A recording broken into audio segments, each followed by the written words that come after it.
चलिए जानते हैं आज देश और दुनिया की सिलेक्टेड काम की और महत्वपूर्ण 25 बड़ी खबरों को सिर्फ 10 मिनट में। पर अभी तक आपने इस वीडियो को लाइक नहीं किया है तो लाइक कर दें और इस चैनल को सब्सक्राइब भी कर लीजिए।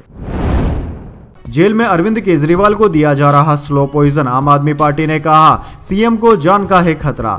जी हां दोस्तों, आम आदमी पार्टी के नेता और मंत्री सौरभ भारद्वाज ने दावा किया है कि मुख्यमंत्री अरविंद केजरीवाल को जेल में स्लो पॉइजन दिया जा रहा है। उन्होंने एक प्रेस कॉन्फ्रेंस में कहा कि केजरीवाल का इंसुलिन लेवल लगातार बढ़ रहा है, लेकिन उन्हें इंसुलिन की डोज नहीं दी जा रही। आम आदमी पार्टी नेता ने दावा किया कि ऐसी साजिशें चल रही है कि अरविंद केजरीवाल की हत्या की जाए। सौरभ भारद्वाज ने कहा कि केजरीवाल बार बार डॉक्टर को बता रहे हैं कि उनका शुगर लेवल बढ़ रहा है, आप मुझे इंसुलिन दीजिए। डॉक्टर कह रहे हैं कि केजरीवाल झूठ बोल रहे हैं। डीजी और डीआईजी से भी इंसुलिन मांगा गया, लेकिन उन्होंने भी इंसुलिन देने से इनकार कर दिया है। चलिए दोस्तों जान लेते हैं इसके बाद अगली बड़ी खबर। ममता बनर्जी बोली इलेक्शन कमीशन बीजेपी की मदद कर रहा, 7 फेज में चुनाव से मोदी मंत्रियों को फायदा, कहा हमें हेलीकॉप्टर तक नहीं मिल रहे। जी हां दोस्तों, पश्चिम बंगाल की सीएम ममता बनर्जी ने चुनाव आयोग पर भाजपा की मदद करने का आरोप लगाया है। ममता ने कहा है कि चुनाव आयोग ने प्रधानमंत्री मोदी और उनके मंत्रियों को देश के संसाधनों का इस्तेमाल कर प्रचार करने के लिए 7 चरण के चुनाव की योजना बनाई है।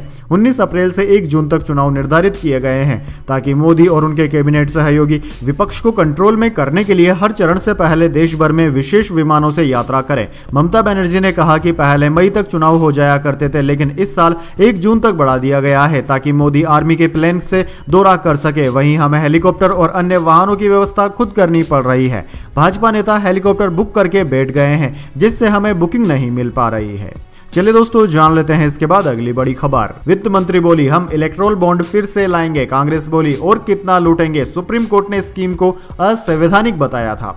जी हां दोस्तों, इलेक्ट्रोल बॉन्ड स्कीम पर फिर विवाद हो सकता है। वित्त मंत्री निर्मला सीतारमण ने हिंदुस्तान टाइम्स को दिए इंटरव्यू में कहा कि अगर हम सत्ता में आए तो इलेक्ट्रोल बॉन्ड स्कीम को फिर से वापस लाएंगे। इसके लिए पहले बड़े स्तर पर सुझाव लिए जाएंगे। सरकार के दोबारा से इलेक्ट्रोल बॉन्ड लाने की बात पर कांग्रेस नेता जयराम रमेश ने कहा कि इस बार वे कितना लूटेंगे। इससे पहले 15 फरवरी को सुप्रीम कोर्ट ने राजनीतिक फंडिंग के लिए इलेक्ट्रोल बॉन्ड स्कीम पर तत्काल प्रभाव से रोक लगा दी थी। सुप्रीम कोर्ट ने कहा था कि यह स्कीम असंवैधानिक है। बॉन्ड की गोपनीयता बनाए रखना असंवैधानिक है। यह स्कीम सूचना के अधिकार का उल्लंघन है।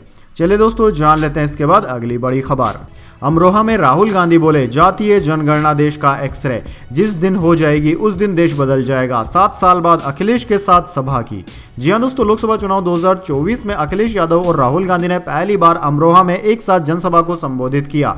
राहुल ने कहा कि देश की जनता को मालूम होना चाहिए कि उनकी कितनी भागीदारी है। हिंदुस्तान का एक्सरे करवा दो। जातीय जनगणना हिंदुस्तान का एक्सरे है। सरकार आती है, हम जातीय जनगणना का काम शुरू कर देंगे। राहुल गांधी ने कहा कि जातीय जनगणना से सबको पता चल जाएगा कि आप कितने हो, आपकी कितनी भागीदारी है। इससे किसी को एतराज नहीं होना चाहिए। लेकिन नरेंद्र मोदी कहते हैं बिल्कुल नहीं। भाजपा के लोग कहते हैं कि एक्सरे नहीं होगा।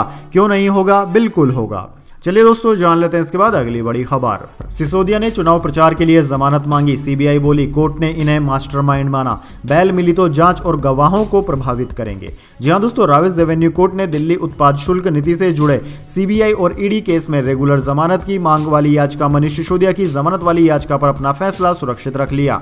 कोर्ट 30 अप्रैल को फैसला सुनाएगी। सुनवाई के दौरान ईडी के वकील ने स्पेशल जज कावेरी बावेजा से कहा कि सुप्रीम कोर्ट हाईकोर्ट ने सिसोदिया को केस का मास्टरमाइंड माना है, वे जांच को प्रभावित कर सकते हैं। सिसोदिया ने लोकसभा चुनाव में प्रचार करने के लिए भी जमानत याचिका लगाई थी, लेकिन इसे वापस ले लिया गया। मनीष शराब नीति केस घोटाले मामले में तिहाड़ जेल में बंद है। सिसोदिया को केंद्रीय जांच ब्यूरो ने 26 फरवरी 2023 को गिरफ्तार किया था। वहीं ईडी ने 9 मार्च 2023 को सीबीआई की एफआईआर से जुड़ी मनी लॉन्ड्रिंग मामले में सिसोदिया को गिरफ्तार किया था। 28 फरवरी 2023 को सिसोदिया ने दिल्ली कैबिनेट से इस्तीफा दे दिया था।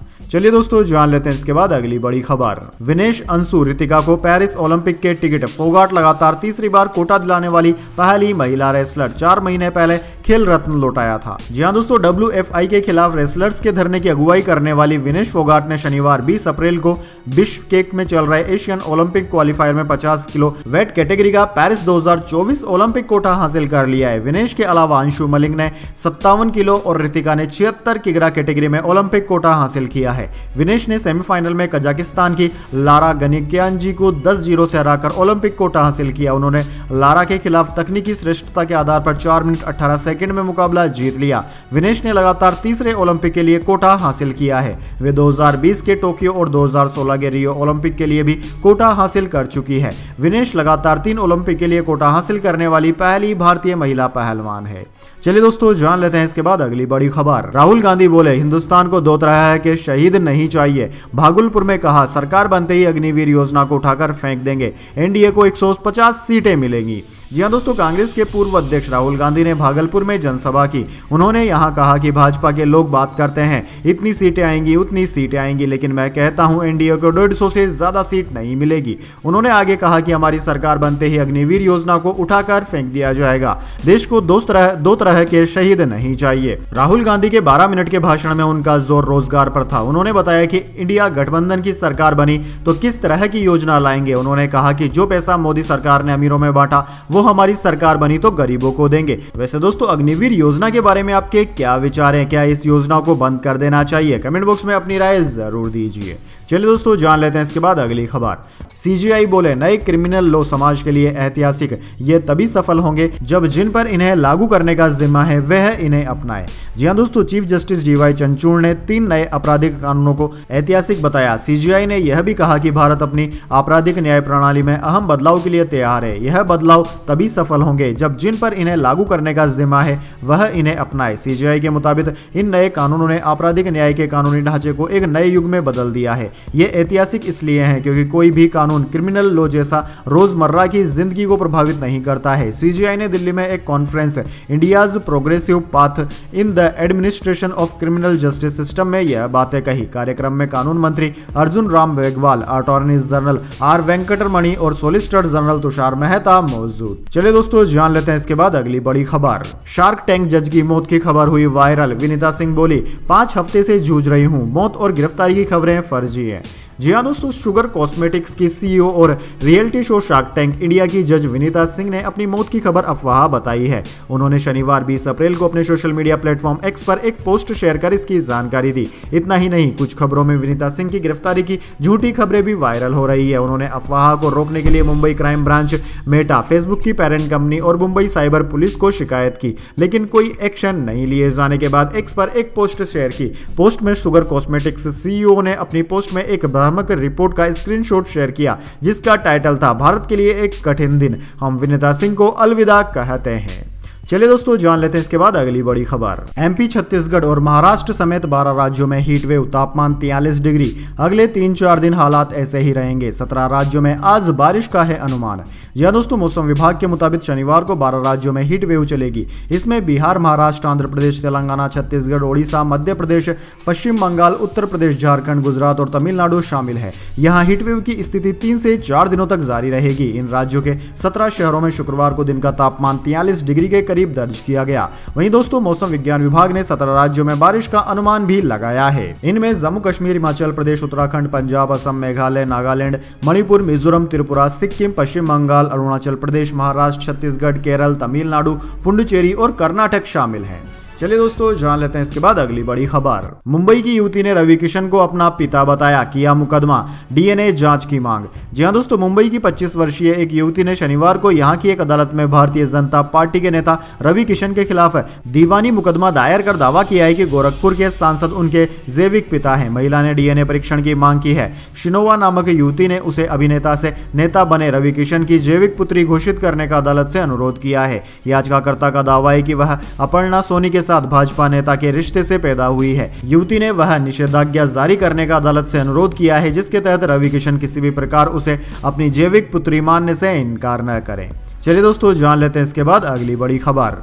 T20 वर्ल्ड कप टीम में जगह बनाने को पूरी ताकत झोंक दूंगा। 38 साल की उम्र में दिनेश कार्तिक विश्व कप खेलने को हैं तैयार। जी हां दोस्तों, उम्र बढ़ने के साथ दिनेश कार्तिक का खेल भी निखरता जा रहा है। टीम इंडिया के अनुभवी विकेटकीपर कार्तिक का कहना है कि उनकी नजरें आगामी T20 विश्व कप में खेलने पर लगी हुई है। आईपीएल के इस सीजन रॉयल चैलेंजर बैंगलोर की ओर से खेलते हुए दिनेश कार्तिक बल्ले से खूब धमाल मचा रहे हैं। उनका कहना है कि T20 विश्व कप टीम में जगह बनाने को वह पूरी ताकत झोंक देंगे। T20 विश्व कप के 90वें संस्करण का आयोजन संयुक्त राज्य अमेरिका और वेस्टइंडीज में 1 जून से होगा। विश्व कप तक कार्तिक 39 साल के हो जाएंगे। दाएं हाथ के अनुभवी विकेटकीपर दिनेश कार्तिक 2022 में ऑस्ट्रेलिया में T20 अंतर्राष्ट्रीय विश्व कप के अंतिम चरण का हिस्सा थे, जो भारतीय टीम के लिए उनका अंतिम टूर्नामेंट था। तब से वह क्रिकेट विशेषज्ञ बन गए और कमेंट्री भी करने लगे हैं। IPL के इस सत्र में वापसी करते हुए वह अपने बल्लेबाजी को नए स्तर तक लेकर गए हैं।